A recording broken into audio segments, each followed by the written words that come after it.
Hi guys, this is a quick video on a Macbeth soliloquy in Act 1, Scene 7. Just a request and just a couple of, I suppose, misconceptions about this speech. Perhaps give you some things to include if you are studying Macbeth and or need something to say about this speech in any of your essay writing. You can catch me on Instagram at CeCe or my website www.staceyray.co.uk and hope to hear from you there. And if not, you can check out my free stuff on YouTube.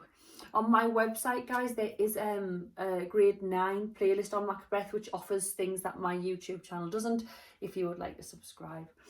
So obviously in Act 1, Scene 7, pivotal. So it's the turning point of the play, really, isn't it? If we're talking basically, it is the moment that Macbeth agrees. Now at the start of this thing we have this wonderful soliloquy where it's almost like an argument with himself. I like to say to my students that it's the moral Macbeth versus the immoral Macbeth. If you watch my A-level videos as well, there's a section here in terms of psychology where we've got the shadow of Carl Jung. So again, you have to watch my Carl Jung video, but basically he is seeing that part of our brain is called the shadow, and it's the darkest part. It is the part we don't want people to know about.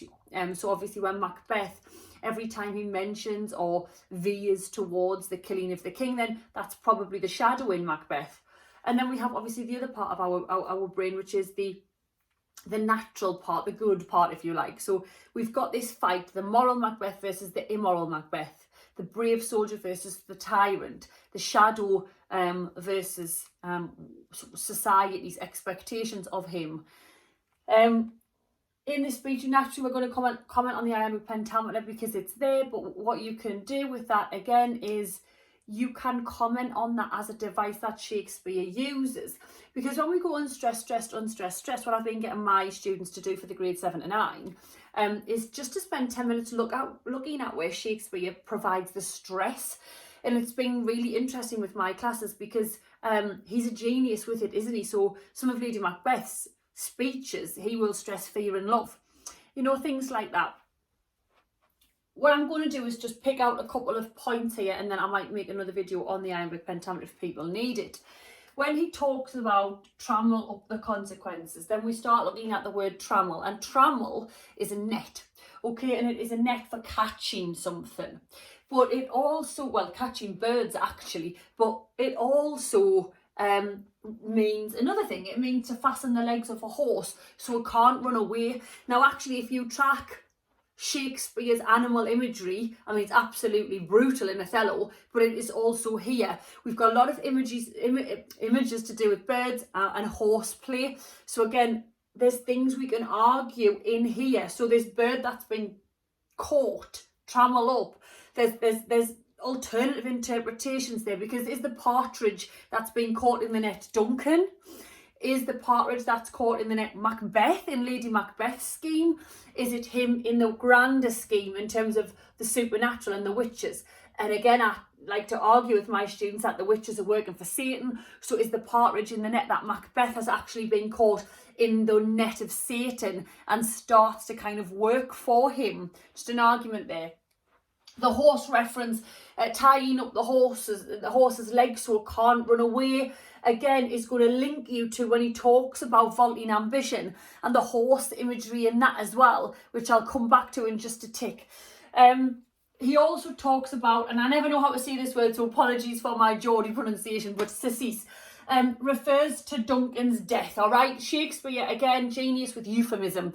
So the CeCe reference is Duncan's death because a cecease is a legal term meaning to stop something from happening, and the euphemism there is death. So interesting, again, for your alternative interpretations, which we love when we're looking for a 7 to 9, is to stop something. Well, he's actually going to stop God's great chain of being and God's hierarchy because he's going to usurp her, the king. But also you've got that fight with himself. Should I stop this now?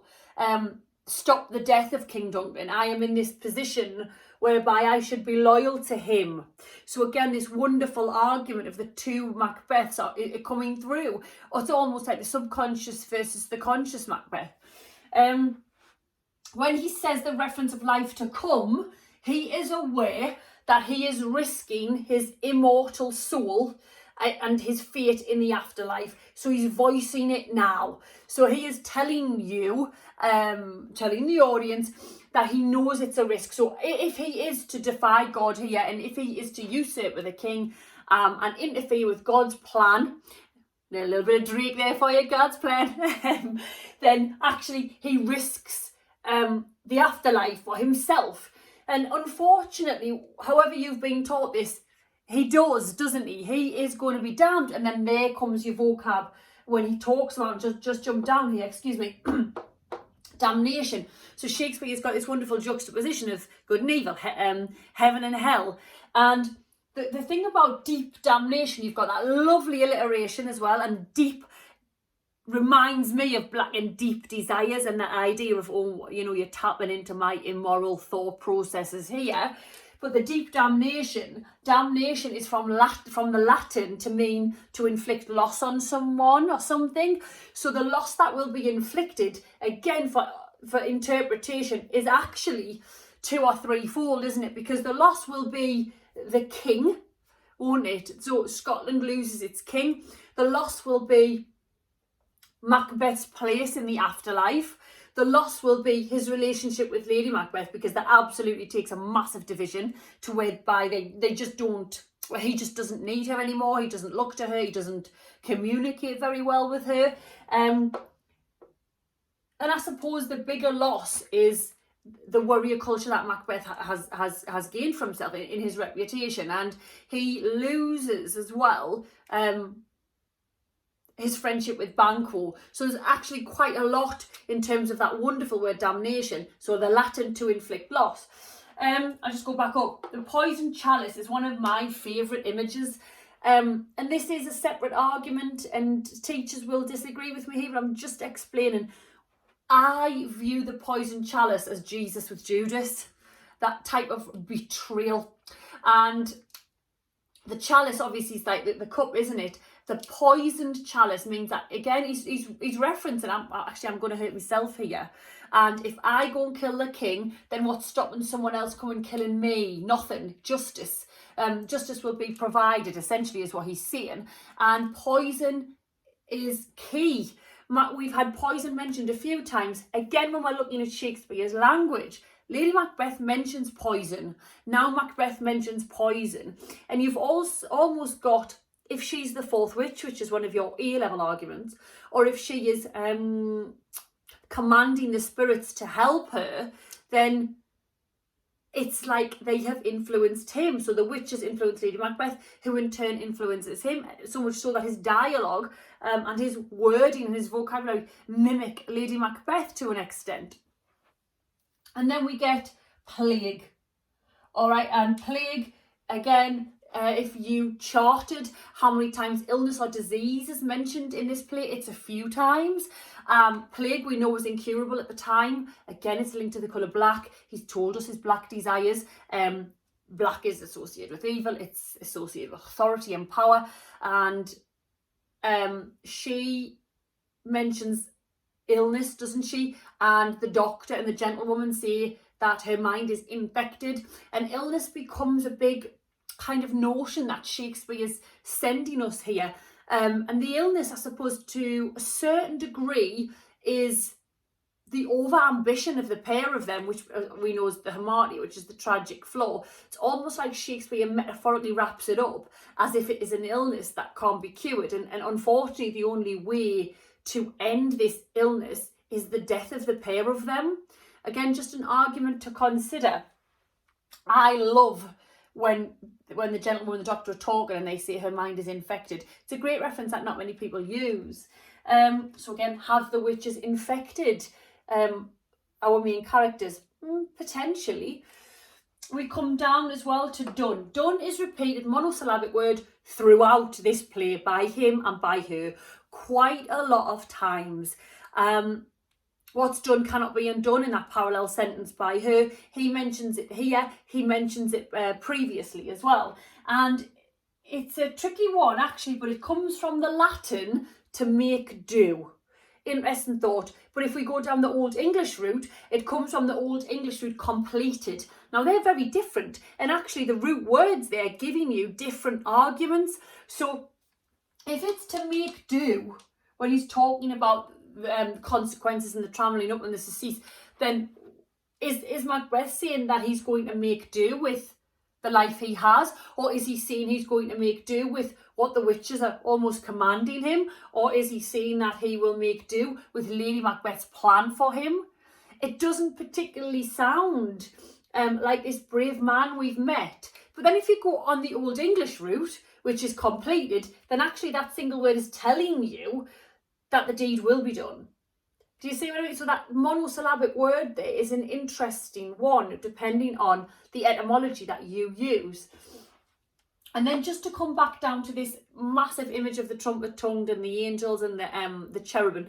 And I've just picked out cherubim because I know you can do the angels, the heaven and the hell. Again, interesting that she would have said that earlier, heaven and hell and the peeping through the blanket of the dark. The cherubim, guys, is, so you've got like an order of angels, like a hierarchy of angels, and the cherubim is the second order of the angels. And in the second order of the angels, they are classed as the angels who please. Now, I think, again, if you look at the translation from Latin and from Greek, it's the one who pleases. And that's an interesting one, isn't it? Because actually now what we've got is that division of moral versus immoral, isn't it? Because the one who pleases the crown and therefore is loyal to Duncan versus the one who pleases Satan and is going to usurp the throne, the one who pleases Duncan and therefore God's plan of the great chain of being, the one who pleases the witches and himself and his own ambition. So that's just an interesting kind of use of the angels by Shakespeare, in my opinion anyway. The bottom of the speech, he talks about faulty ambition which overleaps itself. And if any of you have been to one of my masterclasses, I like to act this out. And the students always have a laugh. But basically, there's this big horseplay image of a man vaulting onto the back of a horse. Now, you can well imagine that if you do that, the horse is probably going to move or kick you off, which is obviously overleaps itself. Now, we've got the obvious interpretation that he's talking about over-ambition failing because he's going to fall off the horse. Great. But it links you back to this, like I said at the start, this trammel up to fasten the horse's legs so it can't run away. I think this link between vaulting ambition overleaping itself and the horse that's trapped is actually your foreshadowing of where the over-ambition leads Macbeth. And it actually leaves him in no good position. It leaves him trapped at the hands of Ian Macduff, and it leaves him trapped at the hands of the witches because he returns to them. It also leaves him trapped in the sense of you don't have an heir to this throne, so he can't solidify anything, and he's quite aware of that because he voices it to her in the middle of the play. The fruitless crown, the barren sceptre. So again, the horse at the end that he seemingly falls off, and the horse at the beginning, that's legs are wrapped up. Great imagery for us there. So again, I just wanted to go through that speech to give you some new things to argue, so that we don't always do the same thing. For me, the same thing in that speech is the word assassination and bloody instruction. But again, this is just to offer something new. If you want my YouTube playlist, check it out, CeCe on YouTube. If you want my grade 9 critical theory stuff, it's on my website. Subscribe, it's only $3.99. You can catch me on Instagram at CeCe. Please keep letting me know how you're doing. I do like to find out. Please work hard, get your revision in, and massive good luck in your studies. Thanks, guys.